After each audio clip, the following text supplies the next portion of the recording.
Consumer rights होते क्या हैं, अगर इन हुकूक की खिलाफवर्जी होती है तो इसे किस तरह रिपोर्ट किया जा सकता है, इस पर बात करेंगे। हमारे साथ मौजूद हैं बैरिस्टर हारिस रमज़ान है, माहिर कानून है।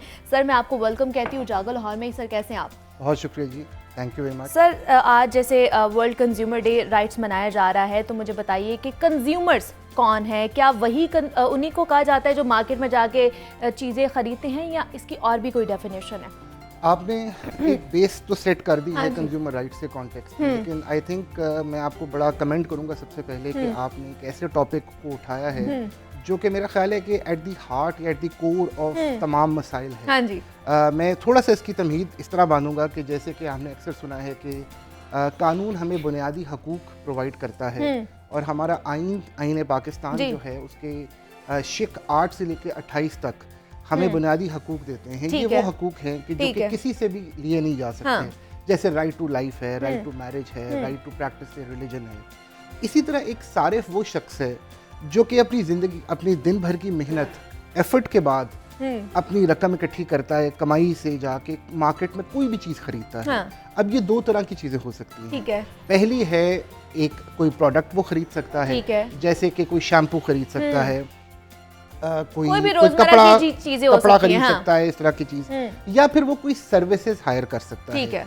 जैसे कि घर में छोटी सी आपने मुरम्मत करा ली, या आपने अपनी गाड़ी रिपेयर करवा ली, या आपने किसी बुटीक से या किसी सैलून पे चले गए, वहां से आपने एक सर्विस हायर की। अब इन दोनों चीज़ों के कॉन्टेक्स्ट में मेरे से कई गुना ज़्यादा आप खुद अवेयर हैं कि हमारे हकूक किस तरह सलब किए जाते हैं, किस तरह उन पर शव खून मारा जाता है हर लिहाज से।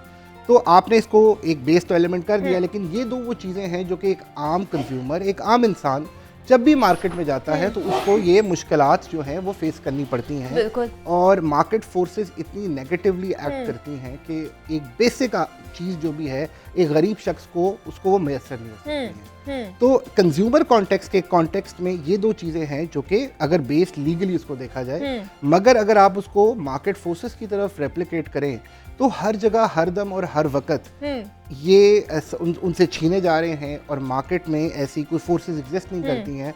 ना ही गवर्नमेंट की साइड पे उतनी ही सीरियसनेस आपको नजर आती है, बिल्कुल ऐसे ही है कि जिसके कॉन्टेक्स्ट में उन लोगों को वो चीज़ प्रोवाइड की जाए। जैसे कि मिसाल के तौर पे आप अक्सर सुनते हैं कि जी प्राइस मैजिस्ट्रेट्स गए मार्केट में, उन्होंने जाके 4-5 जगहों को चालान कर दिया, मगर वो सारी कॉस्मेटिक एफर्ट्स हैं। फॉर इंस्टेंस एक गरीब आदमी के लिए सबसे इंपॉर्टेंट दो चीज़ें होती हैं, या वो सब्जी खरीदता है जाके, या वो गोश्त खरीदता है जाके।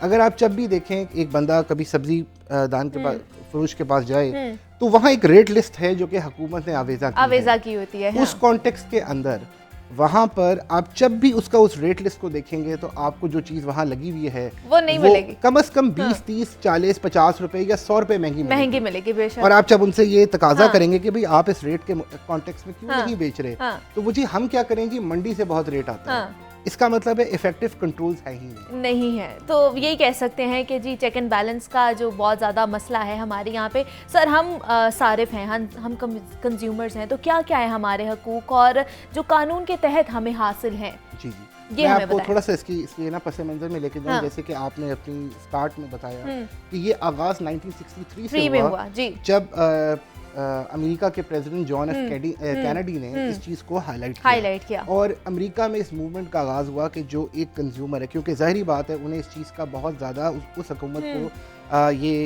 एक फीलिंग आई कि एक आम आदमी बहुत मेहनत करता है, और उसकी मेहनत के एवज़ उसको मार्केट में जो चीज़ भी मिले वो उस क्वालिटी और उस लेवल की हो जो कि उसको कमेंसरेट करे उसकी कमाई के साथ। वहाँ से इस मूवमेंट का आगाज़ हुआ और दुनिया ने इसको रिकग्नाइज़ किया। जैसे कि मैंने आपको शुरू में ही बताया कि हमारे फंडामेंटल राइट्स हैं जो हमें कॉन्स्टिट्यूशन देता है, इस तरह के कुछ फंडामेंटल राइट्स दुनिया ने रिकग्नाइज किए, जिसके अंदर राइट ऑफ नॉलेज है, right of the product, right of safety है, राइट ऑफ रिड्रेसल है, राइट ऑफ इंफॉर्मेशन है, राइट ऑफ हेल्दी इन्वायरमेंट है, राइट ऑफ सेफ्टी है। ये कुछ 7-8 के करीब इंतहाई बुनियादी हकूक हैं कंज्यूमर के, जो कि उसको हर दम हर वक्त मिलने चाहिए। जब भी वो कहीं किसी भी सुपर स्टोर जाए या किसी भी दुकान पे जाए, तो उसका ये बेसिक हक है जो कि सरकार ने इंश्योर करना है, और दुनिया इसको रिकग्नाइज कर चुकी हुई है। मगर हमारे यहाँ पे किसी हद कमजोरी नजर आती है सरकार की तरफ से कि वो इसको इम्प्लीमेंट करा सके।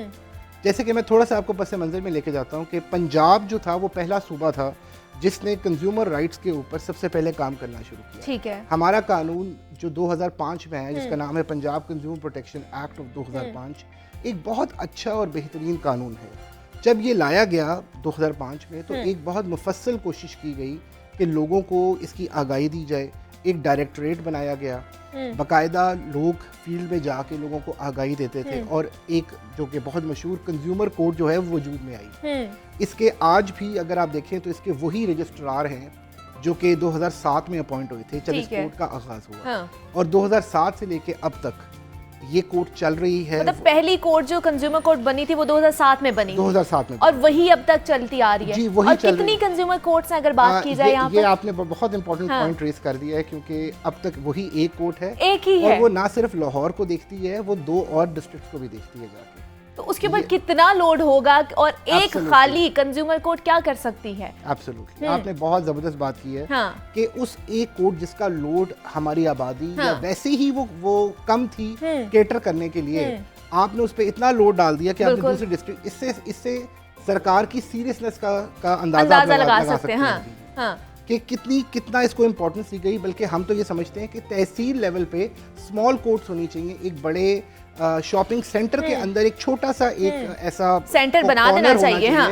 कि जहाँ पे देर एंड देन अगर किसी सारिफ को कोई मसला आता है तो उसकी रिड्रेसल होनी चाहिए, उसकी दादरसी होनी चाहिए सरकार की तरफ से।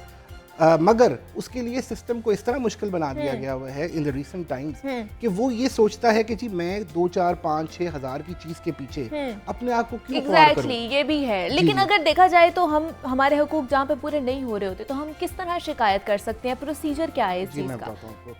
जब ये मैंने जैसे कि आपको बताया कि ये कानून आया वजूद में, तो इस कानून को बनाते वक्त जो ड्राफ्ट्समैन थे या जो लोग थे, उन्होंने ये चीज़ एनविसेज की कि ये कानून आसान बनाना है आम सारिफ के लिए, ताकि उसको तकलीफ ना हो, उसको वो लीगल कॉम्प्लिकेशन से ना गुजरना पड़े। तो मैं आपको बड़ा बेसिक सा इसे समझा देता हूँ, हमारे ऑडियंस भी इस चीज़ से लर्न करें, और मैं उनको इनकरेज भी करूँगा कि वो आगे आएँ। अगर आपने कोई भी चीज़ परचेज की है जो कि डिफेक्टिव है, for instance let's take the example of a product, जैसे कि आपने कोई घर में अप्लायंस लेके आए जिसमें कोई साल या 2 साल की वारंटी है, और वो तीसरे महीने में ख़राब हो जाती है, और लेट से आप जाते हैं वापस दुकानदार के पास, तो दुकानदार एज यूजुअल जिस तरह हमारा एक माहौल है कि वो कहते नहीं जी आप कहीं और ले जाए, मैं नहीं इसका क्लेम कर सकता। तो बहुत नो प्रॉब्लम, वेरी सिंपल, आपने एक सादे कागज पे दरखास्त लिखना तो सबको आता है, बिल्कुल ऐसे ही। आपने सिर्फ दरखास्त में उसको एड्रेस करना है उस साहब को, आपने अपनी जो रसीद है उसकी कॉपी साथ लगाएं ना लगाएं, और सब्जेक्ट में सिर्फ लिखना है legal notice under the consumer protection law, बस। और अपनी जो भी उनकी शिकायत है उसको दर्ज करें, और उसमें चाहे तो जुर्माना भी आप मांग सकते हैं कि आपकी वजह से मुझे चक्कर लगाने पड़े और आपकी वजह से मुझे इनकन्वीनियंस कॉज हुई है, मेरा फौरन से पहले ये चीज़ ठीक करें, वरना मैं आपको कंज्यूमर कोर्ट ले जाऊंगा।